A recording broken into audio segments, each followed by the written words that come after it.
For example, if a shipment is coming in from origin late and it has to deliver to a vessel in Singapore, whether in Anchorage or just at off-port limits, and for some reason it arrives Singapore late due to,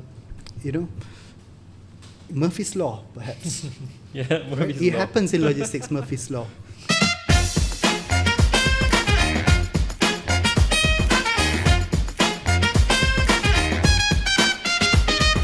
The Business Lab. Hello, listeners. Welcome to another episode of the Business Lab podcast. This podcast is part of the project with SMCCI, and we'd like to thank our sponsors, ID Entity and Craft by 3, and of course our media magicians, StudioFive Corp. Today we're diving into the world of digital transformation and how digital transformation in the supply chain and logistics industry improves visibility and efficiency. And today I have a seasoned leader with 20 over years of expertise in critical logistics and supply chain management, the COO of GK Log Holdings, Adil Ashraf. Adil, welcome to the show. Assalamualaikum. Thank you, Abu Sufyan.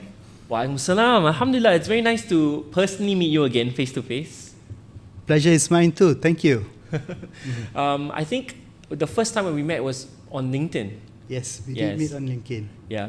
And today we wanted to dive a little bit more into your area of expertise, this idea of digital transformation in the supply chain and logistics world, right? So maybe let's set the stage here. What is digital transformation in that space?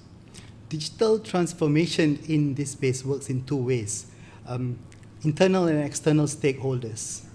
So I shall dive deep into the external stakeholders. I'm in the B2B market, and the business I do is pretty much handling high-value item, time-critical and temperature-critical items.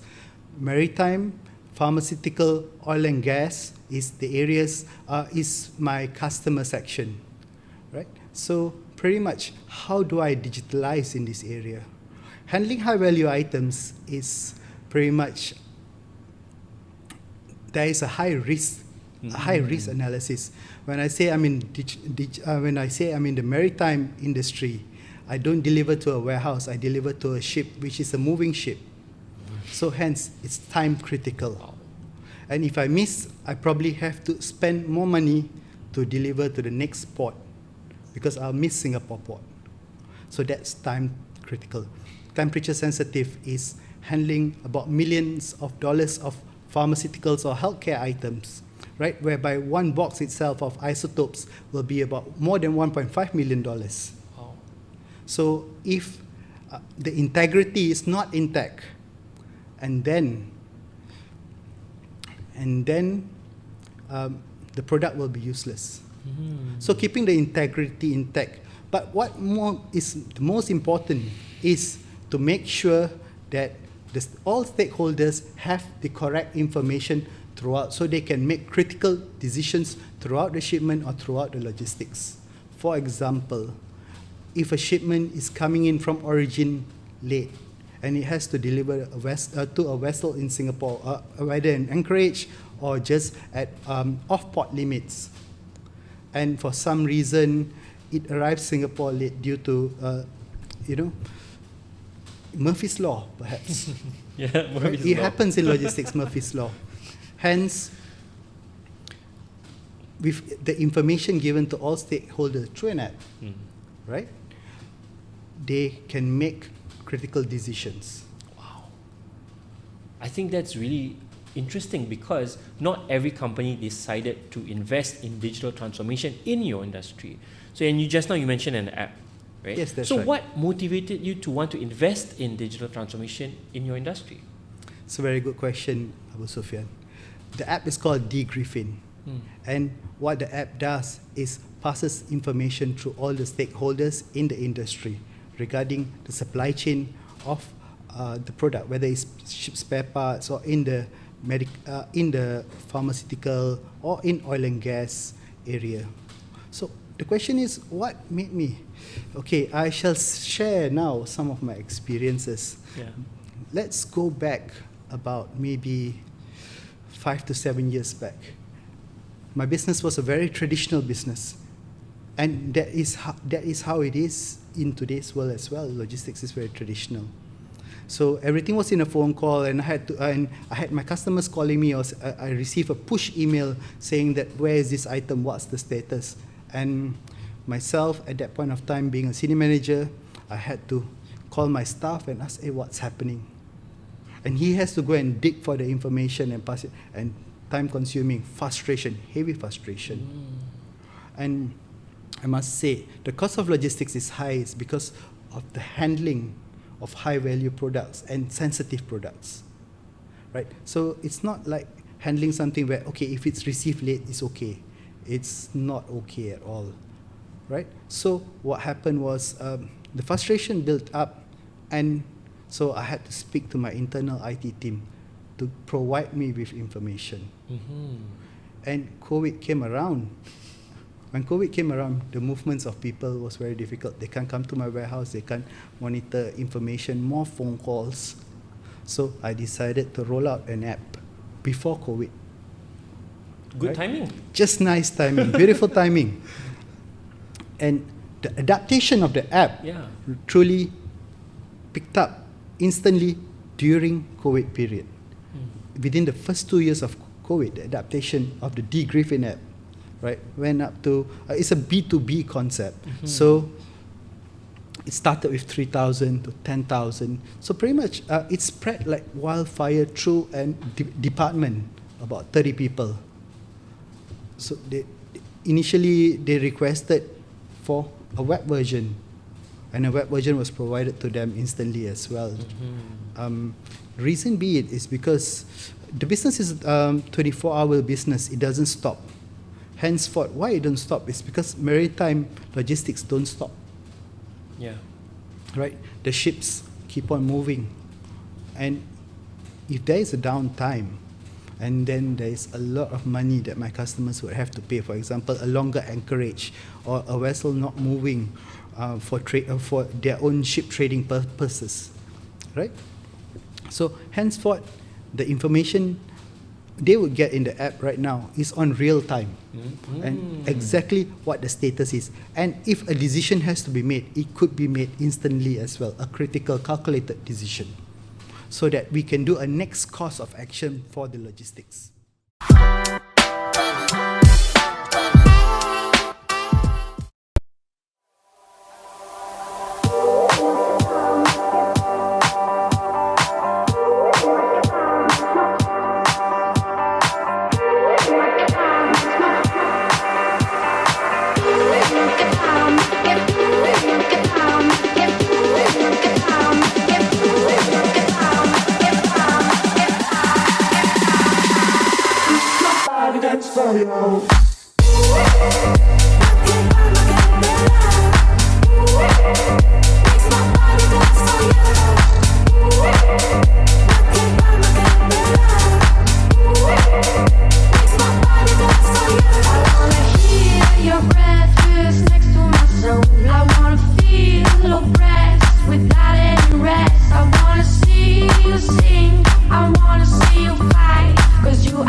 Wow, Adil, this probably means that the impact is that it improves operational efficiency, right? Yes. A lot of visibility. Are there any other examples of how the app or the technology that you have incorporated in the company, like the software, IoT, and tracking devices, how have those technology improved the overall performance for logistics?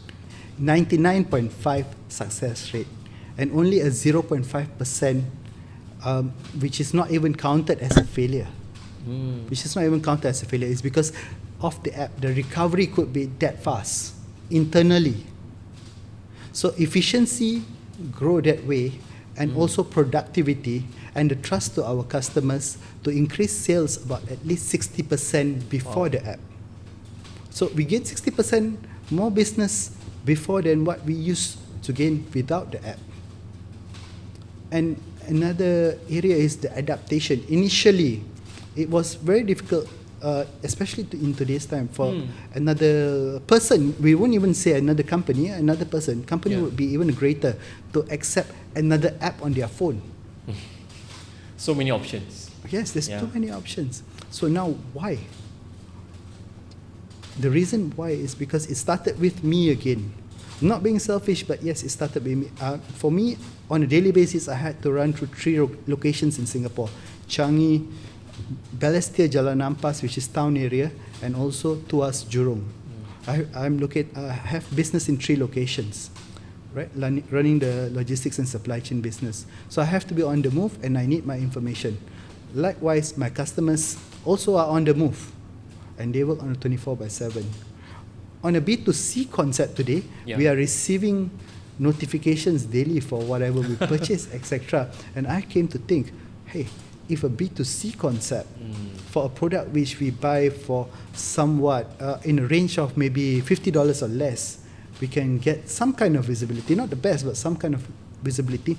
So what's stopping a business like mine, which at the minimum product value we move is about 10,000 minimum, right? So it can go up to millions. So that's what I had at the back of my head. Something was not right there. I loved how you executed on that idea that something's not right, and you had a plan, and then you went forward with it. I'm sure some of the viewers might be wondering, hey, okay, you know what? I'm convinced. You've sold me a case. I want to transition into digital transformation for my own business, right? How would you advise a business owner that wants to make that segue, that shift, or that pivot into finally setting up their digital transformation processes? Abu Sufyan, you've asked a very accurate question. Very good and accurate question. Why is that? First things first, my advice would be for business owners as such to go back to the drawing block and see what problem are we solving today. Beautiful question. Right? From there, they should elevate, brainstorm and come out with the technology, what's needed for the problem. And that's how they could be productive. Because today there's so many gadgets to explore with. And we don't know what is the correct needs for a company. It may look very attractive, but are we solving a problem? Wow. I think not many business owners probably get to hear this, because there's this attractive, shiny new software, let's jump into that, or this social media thing. But why is it that you feel that it's important to go back to the root of what kind of problem are we solving? Why is that so critical? Time is important. And yes, it may look very attractive to go into technology, but it's time consuming. And if we are not going in the right direction for our business, it will be a long time spent with no true productivity. Not only time investment, it's also financial investment. And if we are going into the wrong direction, we have to scrap the whole project. And I've read case studies of the bigger enterprise, to the likes of the banks, whereby they deep dived into a project thinking that it will be productive, and then had to scrap the whole project. And these case studies make me think that if we were to dive into a technology product, it has to be worth it. It has to be productive for our business and for the stakeholders, not only customers, all involved. That's beautiful, because it's pretty much an ecosystem. So there is the customers, the stakeholders, probably the board members, the users. So I like how it's a very multi-layered kind of approach, coming from multi-prong. And I think that's very much critical. Which reminds me, now you did mention now there's a lot of technology of choice. And artificial intelligence is a big one, right? Definitely. So with AI coming in, where do you see the future going with the technology space for your particular industry? And how can this be relevant for us to be kind of future-proof the business? AI, it's a very good point, AI. This is something where we are exploring as well. I mean, we have a little bit of AI. Yes, where I see that is, I'm no fortune teller, but that is the direction the future is going into. And I would say in the logistics sector, AI is not amateur. For example, if we take really big players, the supply chain of Apple and Amazon, AI is already there, right? And henceforth, they used to gain customers through AI. I'll just give you a very easy example. If a customer keep prompting on the web on the same product, Amazon and Apple already secure the item somewhere close by to the customer using artificial intelligence, right? Whether the customer buy it or not is a different story, but this is one of the, and this is not a great way of using artificial intelligence, but repeat orders, work process, right? It will simplify the whole supply chain, which, of course, the billion-dollar companies like Apple and Amazon is already into. And what's next? We just got to see how AI takes over the whole supply chain from there. You mentioned about Apple and Amazon and how they are already using AI. I'm curious to know, in our local Singaporean context, how does your company use technology to kind of differentiate yourselves in the market, and what's the value proposition here? Technology is definitely an investment, and today we say in a general, in our general life we see and we purchase and we say free shipping. The benefits to my organization is the product we handle do not involve free shipping. Henceforth, technology is important. It's because it gives for example, I'll just take an example, software as an IoT. The app is of course the front end. For my temperature control shipments, right, I use IoT in a big way. It's to measure the temperature sensitivity of the parcel. So parcels of pharmaceuticals cost about $100,000 or $1 million, and they are temperature sensitive. So the integrity is very important. Like I mentioned before, the app is the front end, but the IoT is the back end, right? So, for example, if we notice through the IoT temperature logger connected to the Internet of Things, right, that the temperature is going to a level whereby there is a red alert, either a high temperature or a low temperature, right?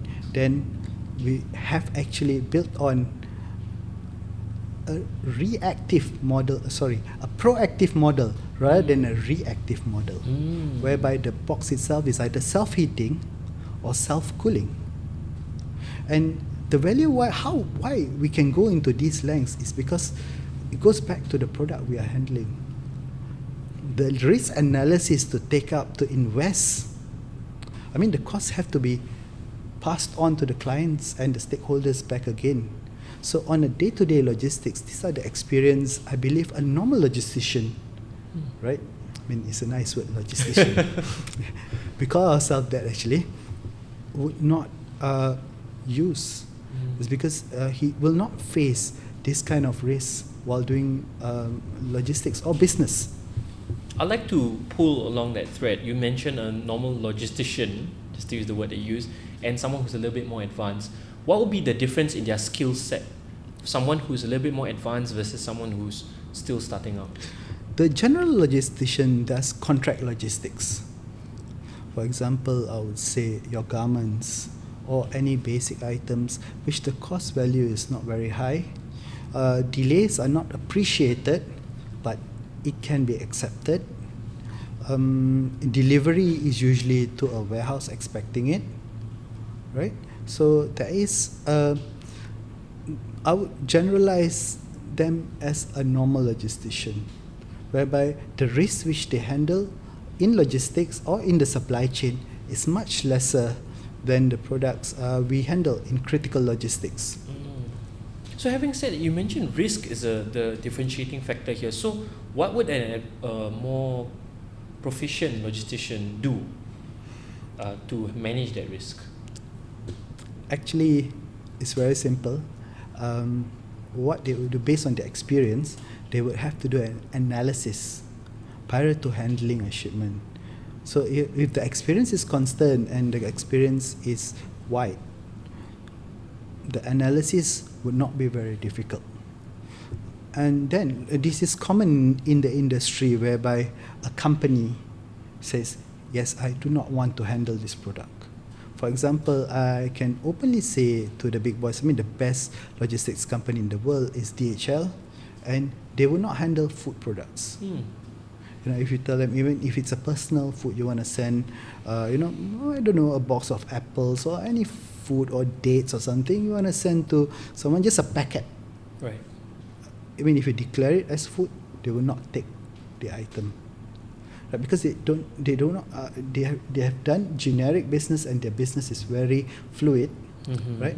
Henceforth, this is not the area which they want to get into. Sounds like perishables. Perishables, yes. I see. Even if it's just a small packet for a gift, maybe Ramadan, we want to give a box of dates to our neighbor in Malaysia or Indonesia, send a DHL parcel. DHL will not take it.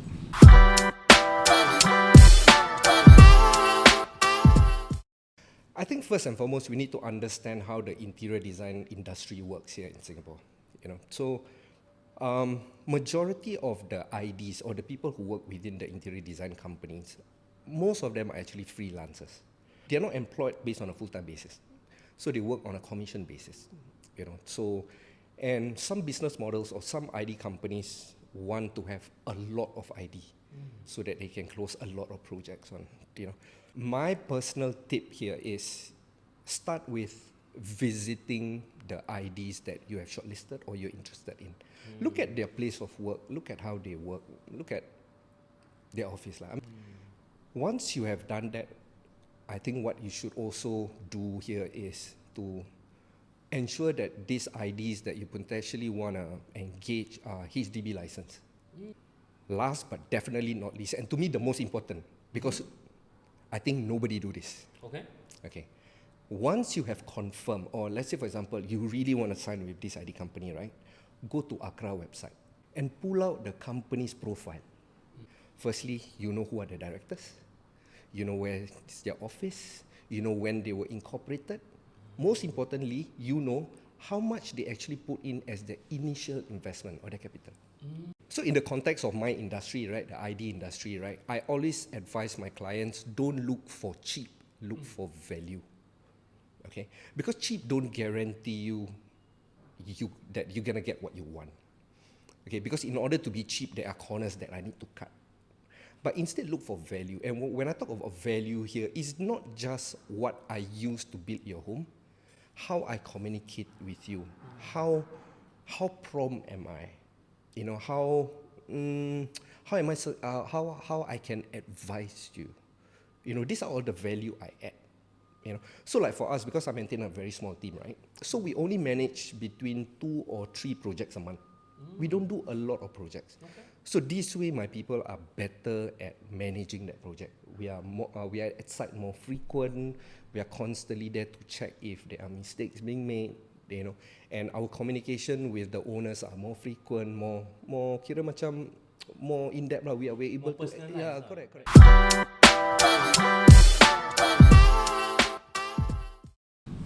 Okay, so we've spoken quite a lot about the space. I was wondering to go into a little bit about how you kind of dealt with the challenges as you built the business. So what were some of the challenges that you faced along the way and how do you overcome them?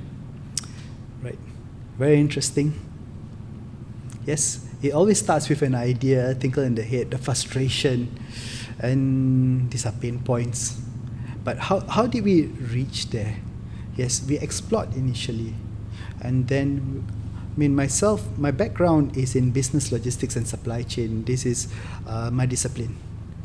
Tech was not my discipline, although we studied a little bit, case studies, but tech is still not my discipline. So as we go along, we need expertise. I employed expertise like architect, right?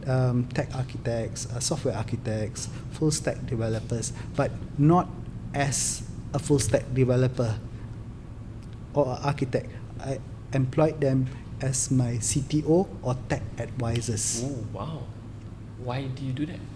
It's because when we sit down or when we outsource a project, Yeah. right, and when we sit down, initially we can't just form a team, still being a SME. As we went along, we did form our own team, but initially we can't. So I realized the best thing to do is to employ a full stack and then after that an architect, so that they could actually relate to the tech vendors, whether it's software or hardware, right, on our actual needs. Here, I would say there's two language of disciplines, whereby I will speak in a business angle, Okay. where else my architect, my tech architect, would speak, software architect would speak in a more technology angle. So whatever is related to my tech architect, he could draw the diagrams or information and pass on to a tech vendor for them to create an app. And I would say that is also why the reason the app was a success. So it's a success because you got people who are really good, very competent, and you got the technical expertise, and you were willing to put them into critical roles in the company.